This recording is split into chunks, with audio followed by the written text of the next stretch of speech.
MATAYO essuula 3 olunyiriri olusooka okutuuka ku lusembayo.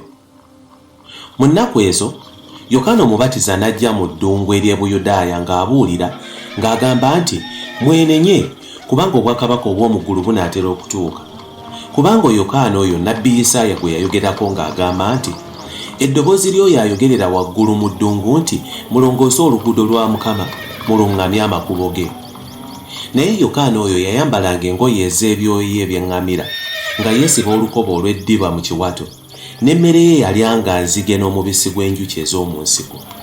Awo abantu baavanga e Yerusaalemi ne mu Buyudaaya bwonna n'ensi yonna eriraanye Yoludaani ne bajja gy'ali n'ababatiza mu mugga Yoludaani nga baatula ebibi byabwe. Naye bwe yalaba Abafalisaayo abangi n'Abasaddukaayo abangi nga bajja gy'ali okubatizibwa, n'abagamba nti mwe abaana b'emisota, ani yabalabula okudduka obusungu obugenda okujja?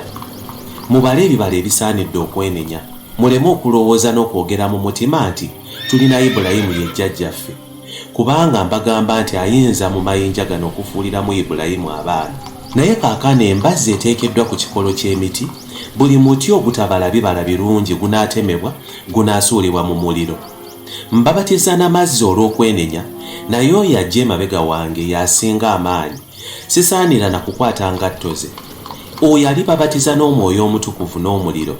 Olugali lwe luli mu mukono gwe, naye alirongoosa nnyo egguuliro lye.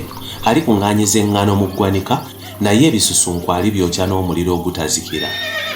Awo Yesu n'ava e Ggaliraaya n'atuuka ku mugga Yoludaani eri Yokaana amubatize. Naye Yokaana yali ayagala okumugaana ng'agamba nti nze neetaaga ggwe okumbatiza, naye ate ggwe ojja gye ndi? Naye Yesu n'addamu n'amugamba nti kkiriza kaakano, kubanga kitugwanidde bwe tutyo okutuukiriza obutuukirivu bwonna. Awo Yokaana n'alyoka amukkiriza. Awo Yesu bwe yamala okumubatiza, amangu ago n'ava mu mazzi. Laba, eggulu ne libikkuka. N'alaba Omwoyo gwa Katonda nga gukka ng'ejjiba, nga gujja ku ye.